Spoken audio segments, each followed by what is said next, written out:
Presiden Prabowo Subianto menyebut angka kemiskinan dan pengangguran di Indonesia menurun. Pernyataan Presiden Prabowo ini berdasarkan laporan resmi Badan Pusat Statistik atau BPS. Namun laporan BPS menuai banyak kritikan publik karena dinilai tidak sesuai dengan fakta di lapangan.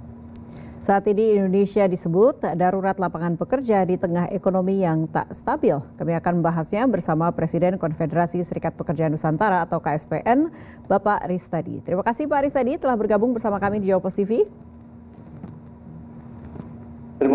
Sama-sama, terima kasih. Assalamualaikum. Waalaikumsalam warahmatullahi wabarakatuh. Langsung saja Pak, bagaimana KSPN sendiri ini menyikapi pernyataan terkini Presiden soal menurunnya angka pengangguran di Indonesia? Silakan. Yang pertama, itu belum jelas juga yang disampaikan Pak Prabowo. Itu menurun dari berapa ke berapa. Datanya Pak Presiden ini kan juga belum menyandingkan data yang dilaporkan oleh kepala BPS.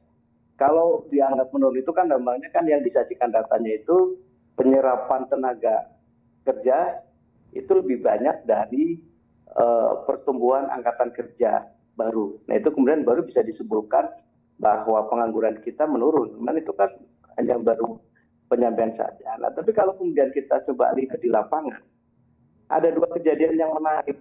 Pertama di Bekasi, itu ribuan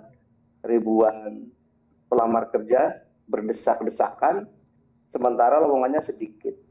Bahkan sampai terjadi korban, ada insiden di situ. Kemudian yang di Garut kalau tidak salah beberapa waktu lalu belum lama juga sama yang dibutuhkan 50 orang yang melamar ribuan. Dan saya kira hampir di semua daerah itu ketika dibuka lowongan kerja, antara lowongan kerja yang tersedia itu jauh lebih sedikit dengan jumlah pelamar yang fakta di lapangan sampai hari ini begitu. Dan PHK terselubung ini kan juga masih marak terjadi, Mbak. Nah, akhirnya dari kami sendiri ini agak meragukan agak meragukan apa yang dilaporkan oleh Kepala BPS kepada Presiden Prabowo. Jangan-jangan ini hanya laporan asal Bapak senang saja. Ya, menurut dari KSPN sendiri hingga saat ini berapa banyak jumlah pengangguran di Indonesia, Pak? Kalau lagi-lagi mencukil data BPS yang sudah dirilis beberapa waktu yang lalu, jumlah pengangguran terbukanya saja, pengangguran terbuka itu yang masyarakat kita yang sama sekali tidak mempunyai pekerjaan, itu disebutkan 7,28 juta orang. Kemudian ada setengah pengangguran, kurang lebih sekitar 11 jutaan, ya average ya, kurang lebih sekitar kalau digabungkan, antara yang pengangguran total dia tidak punya pekerjaan, kemudian yang setengah pengangguran itu sekitar 19 juta. Nah yang setengah pengangguran itu kan dia yang mungkin sehari kerjanya cuma 2 jam, atau mungkin satu minggu dia kerjanya 1 atau 2 hari ya. Ya kemudian yang kira-kira yang serabutan, dan ini masih penghasilannya itu masih di bawah atau jauh di bawah standar upah di daerahnya masing-masing. Ini juga menurut data BPS. Sebab kami sendiri memang untuk mensurvei, mensensus, mendata berapa sih jumlah pengangguran di Indonesia, ya kami kan hanya random saja, hanya beberapa titik, karena perwakilan kami memang belum ada di seluruh kabupaten kota di seluruh. Sehingga kemudian ya sampai saat ini sebetulnya sih karena juga keterbatasan kami, ya ini data soal pengangguran itu ya kami masih berpatokan kepada data yang disajikan oleh pemerintah melalui BPS. Baik, merujuk pada apa yang disuarakan ketika May Day 2025, Job Fair dan Satgas PHK, apakah ini sudah cukup menjadi solusi jangka pendek? Saya meragukan.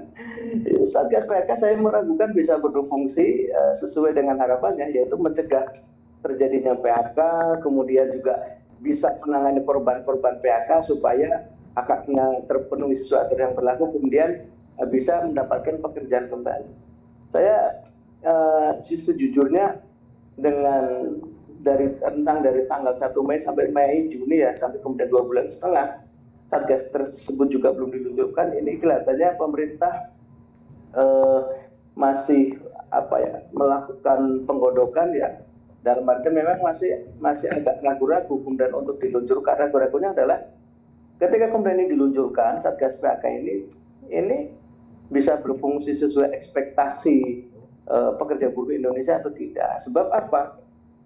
Persoalan PHK ini kan kompleks ya, sebab musababnya, dan ini memang dibutuhkan satu lembaga atau satu wadah yang punya kewenangan penuh dan kemudian juga disupport oleh anggaran yang juga memadai. Kalau kemudian itu tidak dilakukan, saya bisa pastikan Satgas PHK kalau misalkan nanti jadi diluncurkan, itu tidak akan banyak bisa berbuat untuk menangani persoalan PHK, begitu mencegah ataupun kemudian menangani persoalan-persoalan rentetan setelah terjadi PHK. Nah, kemudian kalau soal job fair itu kan sebenarnya sudah dari dulu sudah ada. Jadi bukan sebuah solusi baru untuk mengatasi pengangguran. Dan sering terjadi, ya tadi yang saya ceritakan, job fair itu misalkan menyediakan 500 atau 100 lowongan pekerjaan yang melamar ribuan bahkan puluhan ribu, dan sampai hari ini dari tahun ke tahun itu masih terjadi begitu. Ya Pak, selain adanya job fair dan juga adanya Satgas PHK, baru-baru ini pemerintah meluncurkan Kopdes Merah Putih. Apakah itu menjadi solusi untuk menekan PHK? Kopdes Merah Putih ya, yang tersalur untuk pegawainya ya mungkin ya, untuk pegawai pekerja karyawan di Kopdes Merah Putih itu saya kira nggak ada satu juta. Dan coba kita akan lihat yang efektif Kopdes Merah Putih itu nanti akan bisa langgeng, kemudian tumbuh berkembang. Saya kira juga nanti tidak keseluruhannya, tapi paling tidak bahwa Kopdes Merah Putih ini sebenarnya tujuan awalnya kan bukan untuk mengatasi persoalan PHK, sebetulnya bukan itu, tapi bagaimana kemudian menghadirkan barang-barang kebutuhan masyarakat itu harganya bisa lebih murah, lebih terjangkau dengan memendekkan rantai pasok ya, memendekkan rantai distributor, sehingga kemudian barang yang dikeluarkan oleh produsen atau pemerintah itu bisa langsung ke masyarakat sehingga harganya lebih murah dari seperti yang sekarang terjadi. Harga kadang-kadang naik turun tidak terkendali, bahkan seringnya bisa mahal tidak terkendali. Sebenarnya tujuan utama Kopdes ini kan, Kopdes Merah Putih itu kan tujuan awalnya seperti itu. Nah, kalau kemudian ini apakah menjadi solusi soal mengatasi, saya kira tidak ada kaitannya. Yang pegawai-pegawai di situ di Koperasi Merah Putih nanti bisa di tracing. Ada pegawai di situ yang kemudian bekas korban PHK dari perusahaan-perusahaan, itu akan lebih banyak kan diisi oleh anak-anak muda yang masih fresh graduate yang kemudian mempunyai kualifikasi sesuai standar yang diinginkan dalam pengelolaan manajerial Koperasi Merah Putih. Ya Pak, apalagi hal esensial yang dibutuhkan dalam penciptaan lapangan kerja di tengah lesunya investasi saat ini?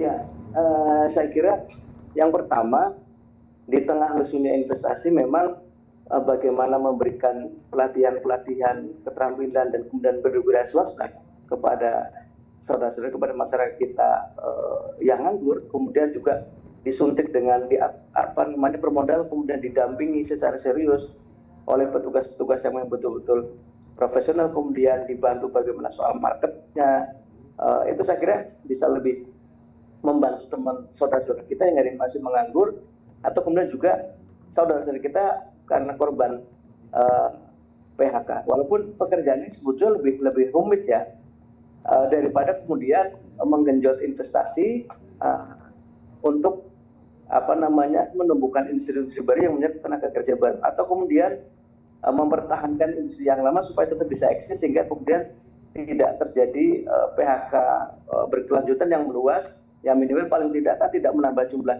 pengangguran. Jadi ada 3 hal ini saya simpulkan kalau soal bagaimana soal pengangguran. Pertama, penciptaan lapangan kerja baru melalui digenjot investasi baru itu, walaupun tadi disampaikan memang tidak mudah untuk mendorong investasi baru karena sudah deal kemudian nggak jadi karena bukan alasan ini itulah kira-kira begitu.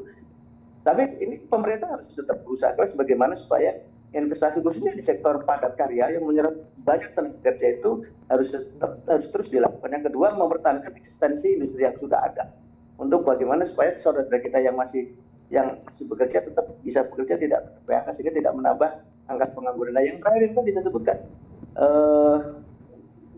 pemerintah harus terus mengejar bagaimana memberikan pelatihan keterampilan perguruan swasta, kemudian disupport modalnya, kemudian didamping oleh petugas-petugas yang terlatih sehingga mereka bisa berguruan swasta, berusaha sendiri dan mendapatkan penghasilan. Saya kira tinggal esensial ini yang perlu dilakukan secara serius oleh pemerintah untuk mengatasi pengangguran yang besar di negara kita. Baik, terima kasih Pak Aris tadi untuk informasinya. Presiden Konfederasi Serikat Pekerja Nusantara KSPN. Sekali lagi terima kasih Pak. Sama-sama, Mas. Sampai jumpa.